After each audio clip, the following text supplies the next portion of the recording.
Good did it feel to follow up with what you did in Bristol with a normal start here today and do as well as others? Yeah, I think that was the biggest thing is have a normal start with a normal routine in the week and kind of being able to prepare for it. Nothing was set in stone, but kind of being able to prepare for it. And, yeah, it was a good outing and happy with it. Looked like you had a pretty good mix of the sinker and the splitter there, especially the splitter looked like a pretty good strikeout pitch for you. Yeah, it was good. Splitter was there. It's been reliable all year, and that's kind of what I'm known for. To have it in the back pocket, use it in several different counts, early, late. So using it with both hands and had a lot of success with it. You tell me more about the development of your sinker as well as the pitch. Yeah, Murph caught me when he was on rehab at the beginning of the year, and he kind of came to me with the idea of it. But, we'll give it a shot. We'll try it the righties, and then the year went on. We kind of used it with both hands. And both starts up here, it's been to both sides, produced a ton of ground balls, and really happy with how it's played. There's a video that went side by side showing how your leg kick changed a little bit during the season. How does that help you just have a more consistent delivery and help the mechanics? Yeah, I mean, my biggest thing is just being as athletic as possible along the mound. Like that's always been the base of my mechanics and everything that I do. So struggling earlier in the year, it was kind of all it boiled down to is just how can we make this as athletic as possible. And so that's where we changed the leg kick. So like this is going to allow me to get the right rhythm, not have too much movement, and we can produce the same velocity if not more with a different leg kick. And the biggest thing is just come in and both sides of the plate with all pitches. And the payoff that we've seen from something like that has been awesome. I've loved it. How much did you cut out? How much did you run?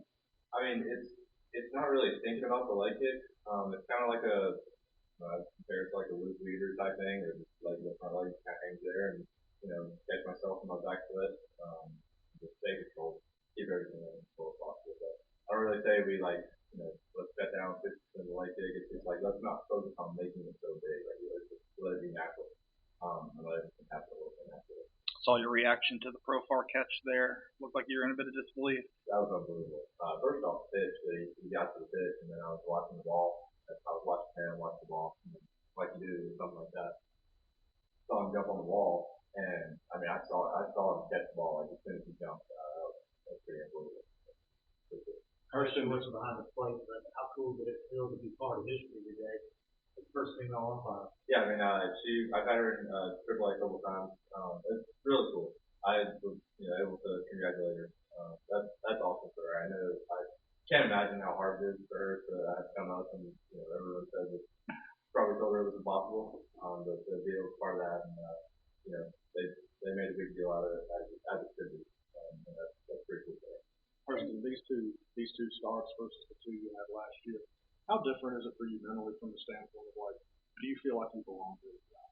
Yeah, absolutely. I mean, you say what you want. I felt like I belonged there last year. I feel like if they didn't want me here, they wouldn't put me up there. So the results are not always how the game is. Like it's not always a determination of who should be here, who should. So we had the injury and think about it. This game filters out who it needs to and who it doesn't. So having these two starts here this year, but just really everything that I've worked for this year is a completely different mindset. And, but it's one of where I know what I need to do. I know how to happen. I understand how the business works, how this all works. So it's not really like it is scaring me. I wasn't afraid of like the failure that I experienced, but it just allowed me a chance to grow and to go in the office every day, do what I needed to do, and prepare. Can you expand on that conversation with Mark a little bit and the work that went into creating that pitch afterwards? Yeah, we were in the video room the day after it started. He called me in. I came in and the service started to figure out some things. He noticed some things in my 14. He's like, hey, I think it'd be really easy for you to throw a sinker at it. And I agreed. I threw it in the bullpen like 2 days later or whatever it was.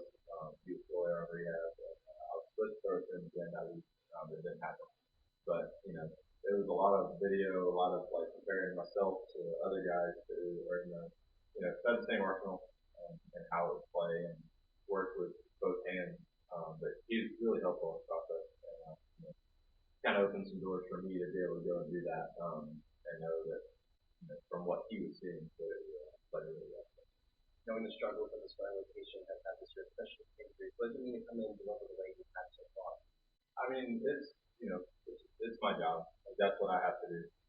I'm here in whatever form or fashion that they need me. So that's been my goal from day one. Is to, if they say, hey, go right now, that's what I have to do. And that's just how the season's played out. So it's very unfortunate for those guys, and they, I see it behind the scenes. They work very, very hard. And a lot of those guys are very earning those positions, and for me to be here and fill that spot, that's what I work for, and can't ever not be prepared for it.